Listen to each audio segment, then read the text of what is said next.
History in the making. Healing to be awakened. Yeah, you are the star of your story at Let's Talk and Grow with Miss Roshumba. You know, my son is born on a Wednesday. Seen and felt because they are the largest group. And so my We got your back. No, we're not perfect. So now you know it's time to grow at Let's Talk and Grow with Miss Roshumba. Let the healing begin. Welcome back. Part 2, Let's Talk and Grow with Miss Roshumba. I know you can't see my face because I'm in a rehab center. Yes. Is where Mr. Damon resides currently as he gets physically well. So I need to just be healthy for them and myself. And so, again, part 2, Destined to Lead with Mr. Damon Flagg, MD. And we're here in the 21st century, March 2025. Now, please make sure you watch part 1 so you can see where we're going with part 2. This is Miss Roshumba, ready to do the work for the people. Mm-hmm. So, Mr. Damon, you know, we touched on the role the parents play in your life. Yes. The role of the mother, the role of the father, and the narrative, the narrated system we reside in that also plays a role. Because when we think of the way our parents are educating us, they're educating us to be a better them, really. Mm-hmm. Because they're coming from something. And oftentimes we don't know their story because they don't have time to tell us. Right. They got to put the bread on the table. Mm. They got to keep things going. They got to keep things going. Yes, So indeed. there are certain things that are missing that our children aren't being given to make them their sense of self, their esteem higher. Right. Sometimes they're broken before they're able to be built. Mm-hmm. But in that time, there's a society waiting to infiltrate their mind. Mm-hmm. So you spoke on the last part that around 11, you moved from your community of like-minded people, the black culture community. Yes, indeed. And as your parents elevated economically, you moved up to another community. Yes. And you became, in the school, the only black child in your class. Yes, indeed. So, tell me about the experience in integrated, because that was more like an integration now. You're in a school with other culture. What was life like for you there? Oh, it was to wake up and go through the preparation of getting ready for school. I was happy. I have friends at school that looked like me.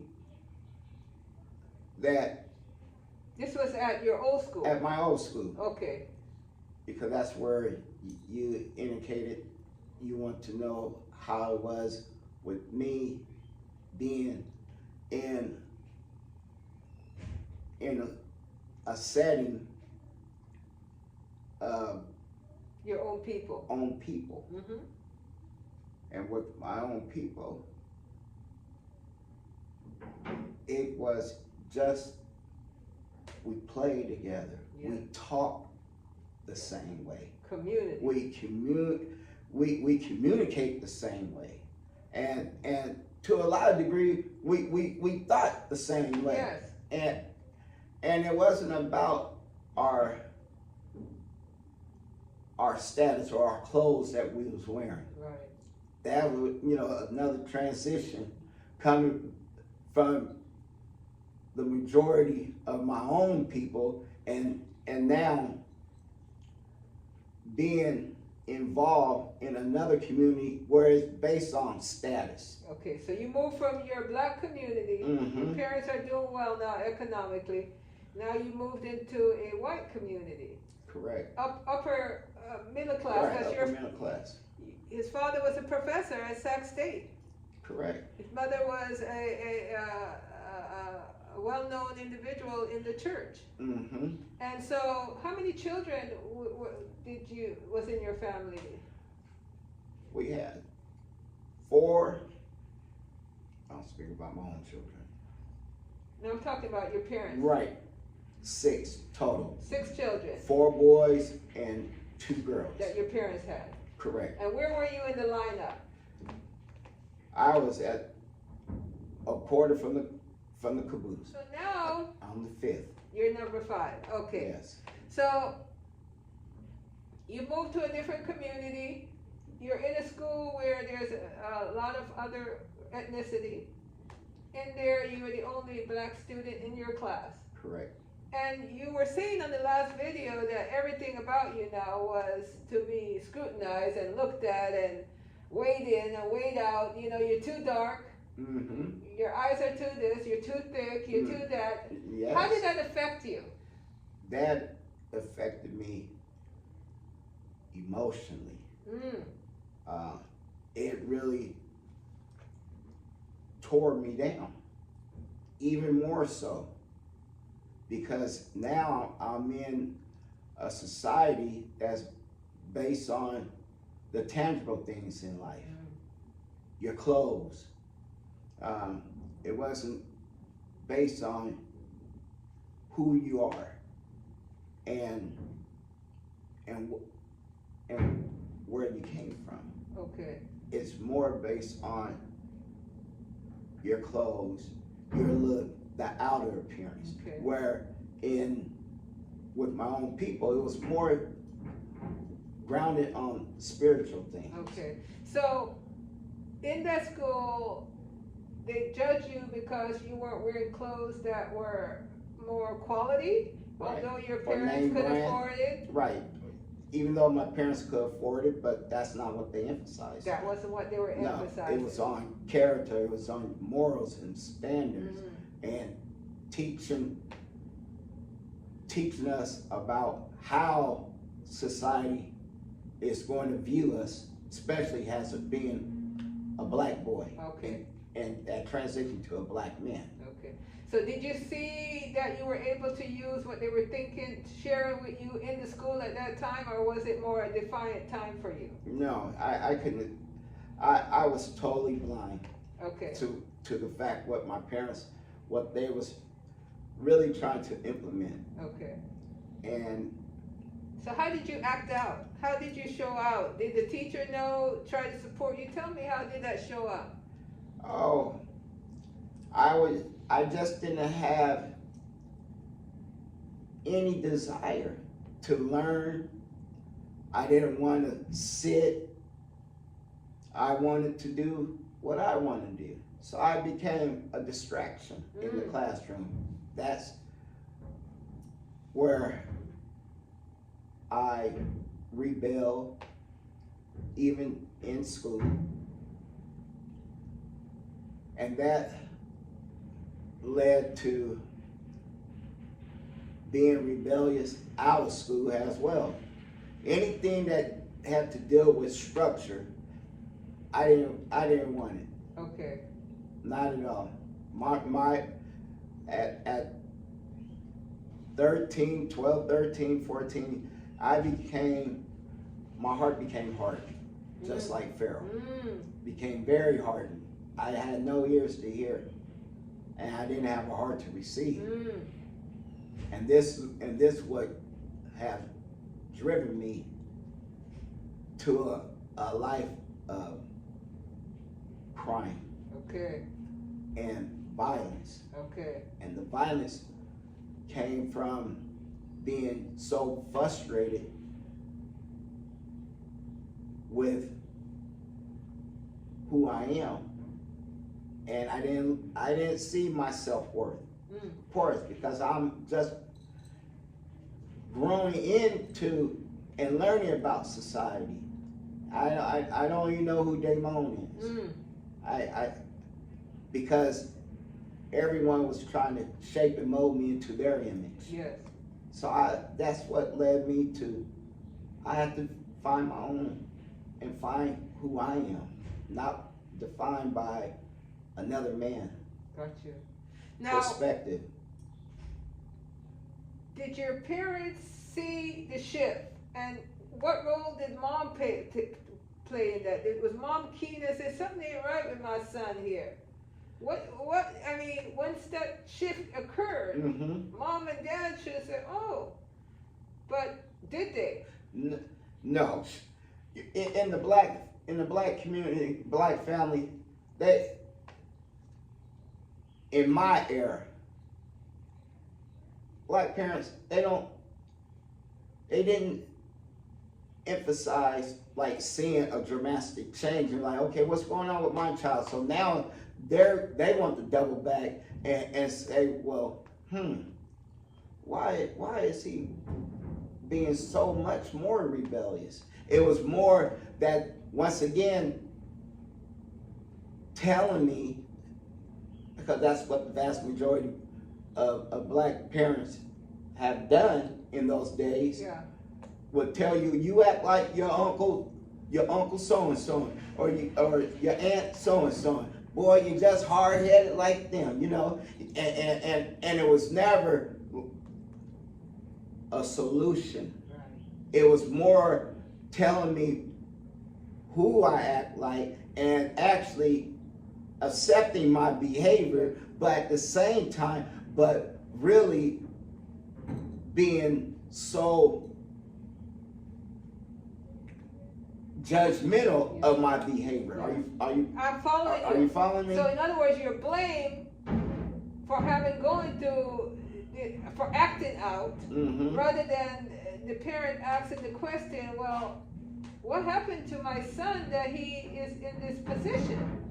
Mm-hmm. In other words, this would be an opportunity, parents, to ask the question as to what happened to cause your son, your daughter, to have evolved in this way. But if I find that our parents and parents ourselves, we trust the system that we are raising our children in to be good role models. Mm-hmm. That our children, our job is to just fit in. And if they don't fit in, there's something wrong with the children and not the system. Correct. And that's so correct. it makes sense though, because we are an evolving people. When we see, what at the time when we're young, we don't know Mm-hmm. that our parents have evolved from something so traumatic they won't even tell you. Right. They don't share their complete story. No. They just tell you, just don't do that, boy. Yeah. You know what? Nah. You obey me, but they won't say the reason why. Yes. Where they've been, and the reason why they had came to this conclusion. Exactly. And why they're trying to steer us away from that. That's because the missing link. That's the missing link. The missing link is the communication that goes on with a parent, and in the black community, with a parent and with their child. And when you think about what he's just said, then we have to understand then what role our history is going to play in that. Mm-hmm. Because there's a family history, there's a community history, Mm-hmm. and there's a history of a country and a people. So connecting the dots would make sense to any growing child. Correct. Right. Rather than in time when the child does not acquiesce, they become the problem. And so from that is where your anger and frustration, you said, came about. Yes. And in the anger and frustration, how did that play out in society? Well, that led to me being violent. Okay. Being violent. Anger. Anger. Temperate. Temperature hot. I was walking around like a potted fish grease. And I was walking with my feelings on top of my shoulders as well. Very sensitive to anything that a person might say that I assume that is negative Towards you. towards me. I would lash out. I would let them know where I stand, and if that conversation led on to them still trying to berate me in any form or fashion, then this is where I get physical with an individual. Okay. And that's where I release that pressure. Right. You know, like it's like a cooking, pressure cooker. Yes. That's how I release that anger, Yes. that sadness, that void that I had in my life. Yes. And you see, what he said right now, folks, is huge. Because when you think of violence and the black man associated with violence, when the black man is associated with violence against someone that looks just like him, someone that just like him, black on black violence. So we have to ask the question, is that the origin of majority of the black youths that feel that it's okay to take another black youth down? And is that the origin as to why our society knows where to draw the line between black and other cultures through the judicial system? Yes. So if you keep it in your community, it's okay. Because that weapon now is meant to take you down, each other down. That's right. Right. But when you know the origin of something, young people, I hope you're watching today, because Brother Damon, Mr. Damon has said what caused him to be that pressure cooker. And although he came from a home with a good mom, a good father, Yes. other siblings, there was a making that was occurring. So thank you for sharing that. That's very powerful. Yes. And so you took that feelings, and being the leader that you were, how did you apply it into the society then? Then I apply it by seeking out young people that thought like I did. Okay. And that's how I'm going to condition them Yeah. into what my thought process is. Okay. Because now you're going to become that leader. Right, now I'm going to become that leader at the age of 14, 13 actually. But even prior to that, I always been a leader. Even in elementary school, 6th grade, teachers against the students, I was the captain of that. Any type, I was the captain in baseball, I was the all-star as well. How about in your home amongst your 5 other siblings? Were you considered the one that your father said, that one there is going to be a leader?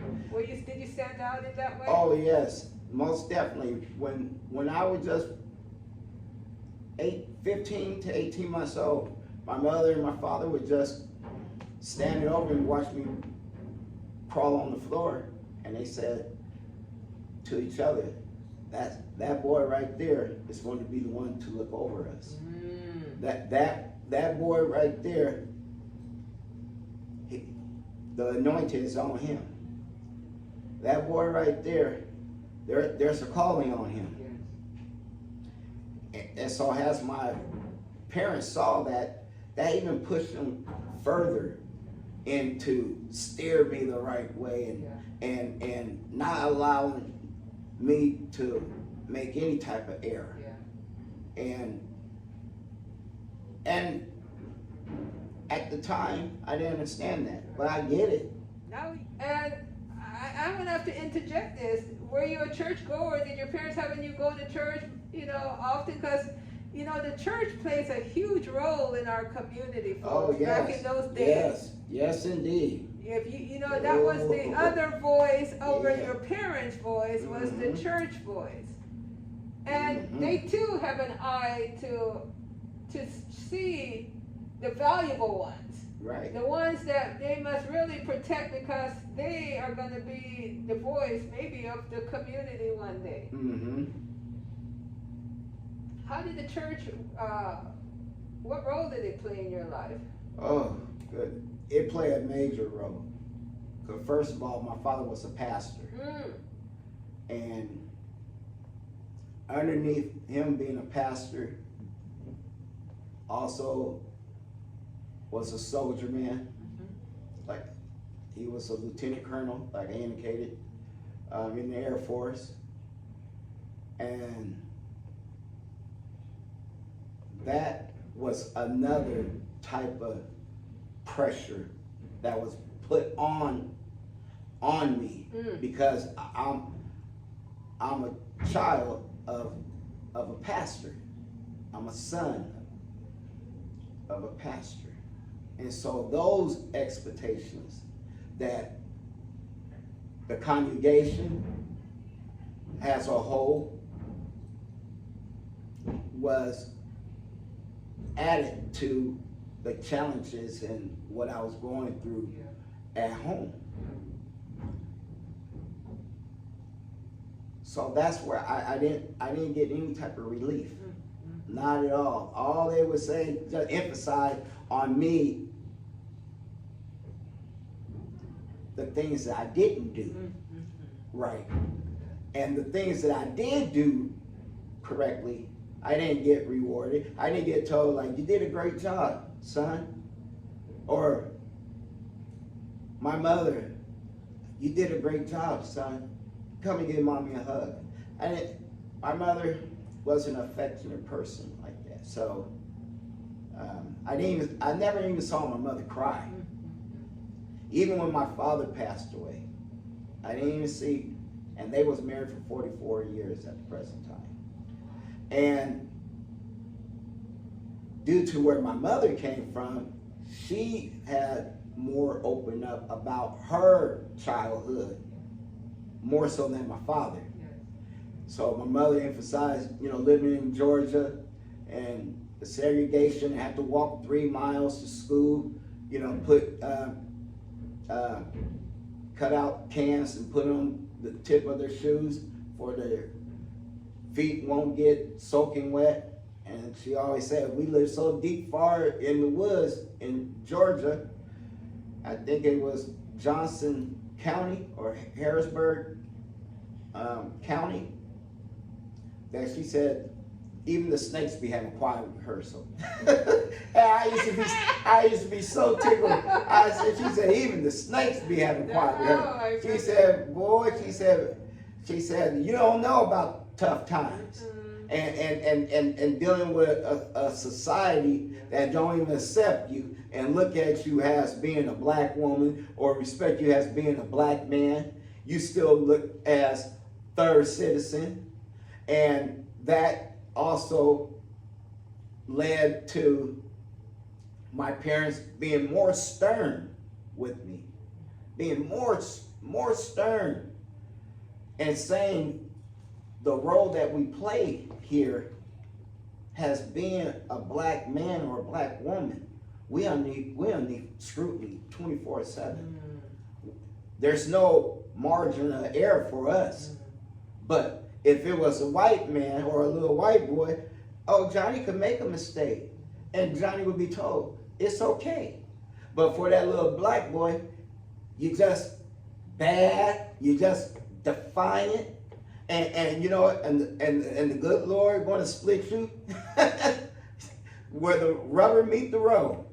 And these are the things. So through hearing that, that's playing and rewinding into my thought process, the way I view myself. So that didn't leave me in the past saying, okay, Damon, I want to do the right thing. That said you were a sinner. Right, I'm a sinner. And sinners don't have anything good coming. No, there's nothing good. There's nothing good in you. Even at your best, you are still filthy rags. So even at my best, if I'm filthy rags, I say to my mother and father, well, how can I do better? Give me the tools, because I want to do it. I slash halfway have a desire to do it. I want to please my parents, because that's what I've been conditioned to do. You want to please your parents. I love my parents, but I just couldn't live up to their expectations at the time, and there was no margin for error. Part two, folks, has come to a close right here. So we're looking now ahead to part three. Because Brother Damon, Mr. Damon, is laying it out. And I know there are people out there, parents alike and children, that must pause as this gentleman tells his story. There are two narratives simultaneously going down this road in this America.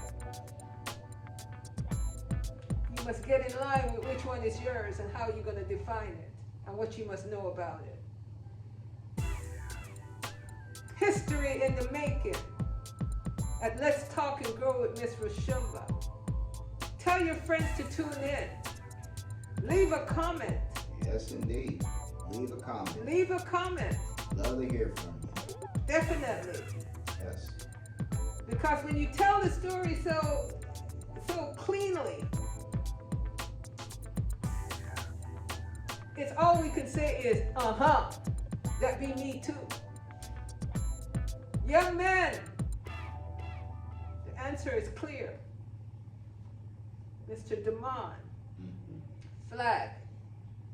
And you don't want to not tune in to number 3, because now he's going to tell you how he got there to be the notorious #1 leader in Sacramento County history for the, what group was it? It was for the Bloods and also the Pyrus. Bloods, the Pyrus. So stay tuned. Tune in. So now you know it's time to grow at Let's Talk and Grow with Miss Roshumba. Let the healing begin.